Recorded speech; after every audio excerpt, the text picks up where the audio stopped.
பாரதிய ஜனதா கட்சியுடைய பாரத ரத்னா விருதுக்கு பின்னாடி இருக்கக்கூடிய அரசியலை பத்தி தான் நாம இன்னைக்கு பார்க்க போறோம். இந்த வருஷம் அவங்க கல்புர்கி தாக்கூர், சரண் சிங், MS சுவாமிநாதன் இவங்களுக்கெல்லாம் பாரத ரத்னா விருது கொடுத்துருக்காங்களே, இது இவங்களை கௌரவிக்கிறதுக்காகவா இல்ல அவமானப்படுத்துறதுக்காகவா அப்படின்லாம் நம்ம சில உண்மைகளை தெரிஞ்சுக்கிட்டோம்னா தான் தெரியும். ஏன்னா இவங்கெல்லாம் யாரு, இவங்க என்னெல்லாம் பேசுனாங்க, அவங்களுக்கு பாரத ரத்னா கொடுக்குற இந்த பாஜக அரசு அவங்க பேசுனதை செஞ்சுதா அப்படிங்கிறதெல்லாம் தான் நாம இன்னைக்கு பார்க்க போறோம். இந்த வருஷம் பாஜக பாரத ரத்னா விருது கொடுத்ததுல ஒரு முக்கியமான நபர் கல்புர்கி தாக்கூர். அந்த கல்புர்கி தாக்கூர் யார் அப்படின்னு பார்த்தா அவர் பீகாருடைய ஒரு மிக முக்கியமான சோசியலிஸ்ட் லீடர். பீகார்ல உள்ள மிகவும் பிற்படுத்தப்பட்ட பட்டியல் பிரிவு மக்களுக்கான இடஒதுக்கீட்டுக்காக போராடினவர். தான் ஆட்சி காலத்துல அதை அவரு நடைமுறைப்படுத்தினவர். இடஒதுக்கீடு வழியா முழுமையா அந்த சமூகம் பலனடையணும் அப்படிங்கிறதுக்காகவே உழைச்சவர். ஜனதா கட்சியோட மிக முக்கியமான தலைவராக இருந்தார். அதற்கு பிறகு அவருடைய அரசியல் பின்பற்றி வந்தவங்க தான் லாலு பிரசாத் மற்றும் நிதிஷ்குமார், ராம்விலாஸ் பாஸ்வான், இப்படி இந்த ரீஜியன்ல உருவாகின பல மண்டல் பரிவார் கட்சிகள். இந்த கட்சி தலைவர்களுக்கெல்லாம் முன்னோடியாக இருக்கக்கூடிய கல்புர்கி தாக்கூர் ஒரு விஷயத்துல ரொம்ப ஸ்ட்ராங்கா இருந்தாரு. அது பிற்படுத்தப்பட்டவர்களுக்கான இடஒதுக்கீடை உறுதிப்படுத்துறதுல. அதுக்காக அவர் ஆட்சியை கூட இழந்திருக்காரு. கூட்டணியெல்லாம் கூட வாபஸ் வாங்கப்பட்டிருக்கு. அதே மாதிரி ஜனதா கட்சி அப்படிங்கிறது இந்திரா காந்திக்குடைய அடக்குமுறைக்கு எதிராக உருவாகின காலகட்டத்தில் அதில் எல்லாரும் உள்வாங்கப்பட்டிருந்தாலும் அதில் இருந்து RSS காரங்க வெளியேற்றப்படணும், இந்த சங் பரிவார சேர்ந்தவங்க ஜனதா கட்சியில் நீடிக்கக்கூடாது அப்படின்னு ஸ்ட்ராங்கா குரல் கொடுத்து ஜனதா கட்சிகளுக்கு உள்ள இருந்து பாரதிய ஜனதா RSS காரங்களை வெளியேற்றுறதுல மிக முக்கியமாக முன்னணியில் இருந்த ஒரு தலைவர் கல்புர்கி தாக்கூர். பீகாரில் இருக்கக்கூடிய மிக மிக பின்தங்கிய ஒரு சமூகமாகவும் பீகாருடைய மக்கள் தொகை எண்ணிக்கையில் வெறும் 2% இருக்கக்கூடிய ஒரு சமூகத்தில் இருந்து ஒரு மாபெரும் மக்கள் தலைவராக பீகாருடைய ஒட்டுமொத்த OBC, அதாவது இன்னைக்கு அங்கே இருக்கக்கூடிய பிற்படுத்தப்பட்ட மக்கள், அதே மாதிரி மிகவும் பிற்படுத்தப்பட்ட மக்கள், நம்ம ஊரில் MBC இருக்கிற மாதிரி அங்கே EBCன்னு ஒரு செக்ஷன் இருக்கு, அவங்களுக்கான ஒரு முக்கியமான தலைவராக இருந்தவர் கல்புர்கி தாக்கூர். இன்னைக்கு பீகாரில் நிதிஷ்குமாரும் பாஜகவும் ஒன்று சேர்ந்திருக்கலாம். ஆனால் அதுக்கு முன்னாடி லாலு பிரசாத்தும் நிதிஷ்குமாரும் ஒன்னா ஒரு ஆட்சி நடத்துறப்ப இந்தியாவிலேயே முன்னோடியா ஜாதிவாரி கணக்கெடுப்பை முன் வச்சாங்க. இந்தியா முழுக்க இருக்கக்கூடிய எல்லா மாநிலங்கள்லையும் ஜாதிவாரி கணக்கெடுப்பு நடத்தணும் அப்படிங்கிறது ஒரு மாபெரும் மக்கள் கோரிக்கையா உருவாகுச்சு. அந்த ஜாதிவாரி கணக்கெடுப்பு படி பார்த்தா ஜாதிவாரியான இடஒதுக்கீடை எல்லா சமூகங்களுக்கும் 2% இருக்கிற சமூகத்துக்கும் 10% இருக்கிற சமூகத்துக்கும் ஒரே மாதிரியான அவர்கள் எண்ணிக்கைக்கு ஏற்ற இடஒதுக்கீடு கொடுக்கப்படணும் அப்படிங்கிற குரல்கள் எழுந்த காலகட்டத்தில் அதை மழுங்கடிக்கிறதுக்காகவே இன்னைக்கு கல்புர்கி தாக்கூருக்கு பாரத ரத்னா கொடுத்திருக்காங்க. இந்தியா முழுக்க பிற்படுத்தப்பட்ட மக்களுடைய உரிமையை நிலைநாட்ட போற ஜாதிவாரி கணக்கெடுப்பும் அதன் வழியான இடஒதுக்கீடு முக்கியமா அப்படின்னு பார்த்தா அதுதான் முக்கியம். இந்தியா முழுக்க இருக்கக்கூடிய பிற்படுத்தப்பட்ட மக்களுக்கு 27% இடஒதுக்கீடு இன்னும் அதிகப்படுத்தி அவர்களுடைய உரிமையை நிலைநாட்டுறது தான் உண்மையிலேயே கல்புர்கி தாக்கூர் மாதிரி ஒரு மிகவும் பிற்படுத்தப்பட்ட மக்களுக்காக உழைச்ச ஒரு தலைவரை உண்மையாவே கௌரவப்படுத்துறது. ஆனால் காலம் முழுக்கவே மிகவும் பிற்படுத்தப்பட்ட பட்டியல் பிரிவு மக்களுடைய உரிமைகளை மறுத்துட்டு அவர்களுடைய இடஒதுக்கீடு விவாதம் வருகிற பொழுதெல்லாம் கலவரங்களை நடத்திட்டு அவர்கள் இடஒதுக்கீடு பெற்றுறக்கூடாது அப்படிங்கிறதுக்காகவே நீதிமன்றங்களில் போய் வழக்குகள்லாம் நடத்திட்டு அரசாங்கத்தின்படி அமலில் இருக்கக்கூடிய இப்போ தமிழ்நாட்டில் எடுத்துக்கிட்டோம்னா உயர் சிறப்பு மருத்துவ படிப்புகளில் பிற்படுத்தப்பட்டவர்களுக்கான இடஒதுக்கீடை கொடுக்கணும் அப்படின்னு தமிழ்நாடு அரசாங்கம், இங்கே இருக்கக்கூடிய ஆளுங்கட்சி எதிர்கட்சி எல்லாருமே வழக்கு நடத்தி அந்த வழக்கில் வெற்றியும் பெற்ற பிறகு மோடி அரசு அதை ஒரு வருஷம் தள்ளி போட பார்த்துச்சு.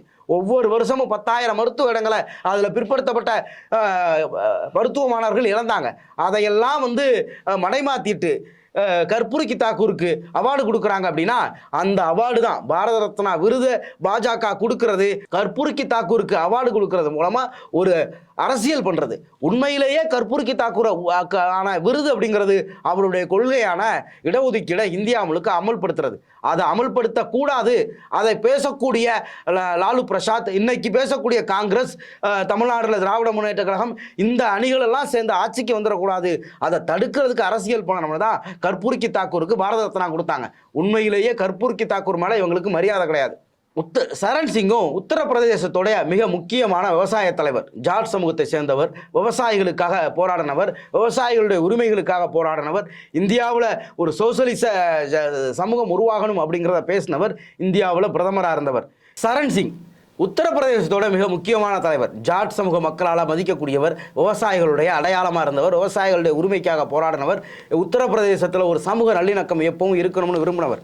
குறிப்பாக ஜாட் மற்றும் இஸ்லாமியர்களுக்கு இடையில் அந்த மேற்கு உத்தரப்பிரதேசத்தில் ஒரு சமூக நல்லிணக்கம் உருவாகி ஒரே சமூகமாக நம்ம வாழணும் அப்படிங்கிறத பேசினவர். ஆனால் பாஜக என்ன பண்ணுச்சு? உத்தரப்பிரதேசத்தில் அவங்களுடைய அரசியலுக்காக, அவங்க ஆட்சிக்கு வர்றதுக்காக அதே மேற்கு உத்தரப்பிரதேசத்தில் ஜாட் சமூகத்தினர் அதிகமாக இருக்கக்கூடிய அந்த மேற்கு உத்தரப்பிரதேசத்தில் முசாஃபர் நகரில் ஜாட் சமூக மக்களுக்கும் இஸ்லாமியர்களுக்கும் இடையில் மோதல் ஏற்படுத்துச்சு, மதக்கலவரத்தை ஏற்படுத்துச்சு.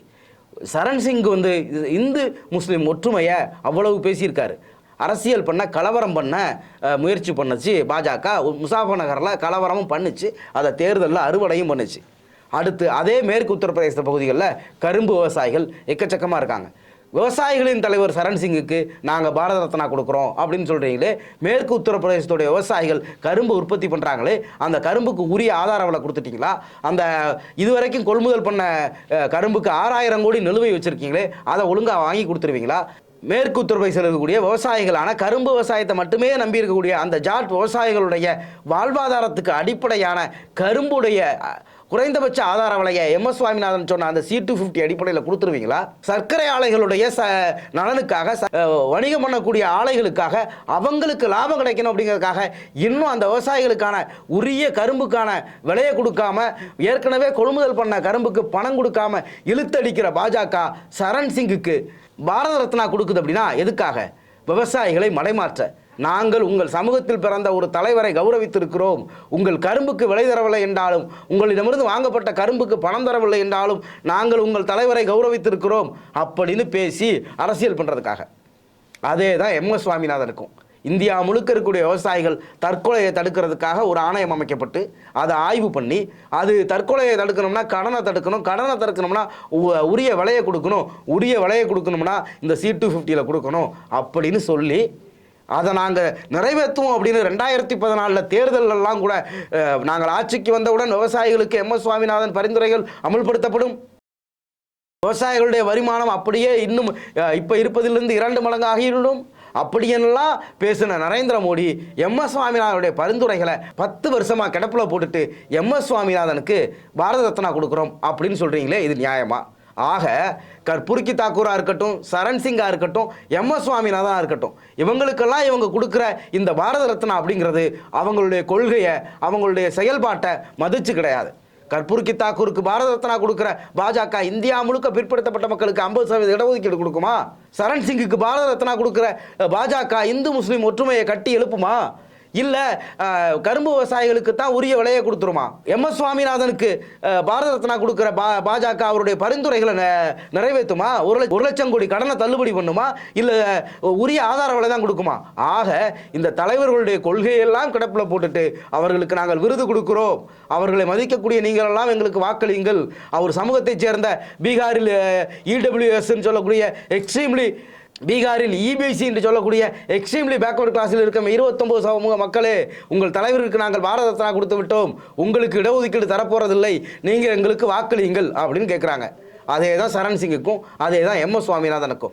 பாரதிய ஜனதாவுடைய இந்த அடையாள அரசியலை கௌரவப்படுத்துகிற அப்படிங்கிற பேரில் நடத்தக்கூடிய இந்த அரசியலை முறியடித்து மக்களுடைய உரிமைகளுக்கு முக்கியத்துவம் கொடுங்க அப்படின்னு கொடுக்கக்கூடியவங்களை ஆதரிக்கிறதும் தான், ஜாதிவாரி கணக்கெடுப்பு நடத்துறதும், பிற்படுத்தப்பட்டவர்களுக்கான இடஒதுக்கீடை கொடுக்கறதும், விவசாயிகளுக்கான MSPயை கொடுக்கறதும் தான் இந்த தலைவர்களை கௌரவப்படுத்துறது. இதை ஒரு நாளும் பாஜக செய்யாது. இதை பாஜக செய்யாமல் தவிர்ப்பதற்காகவே இந்த விருதுகளை கொடுக்கிறது.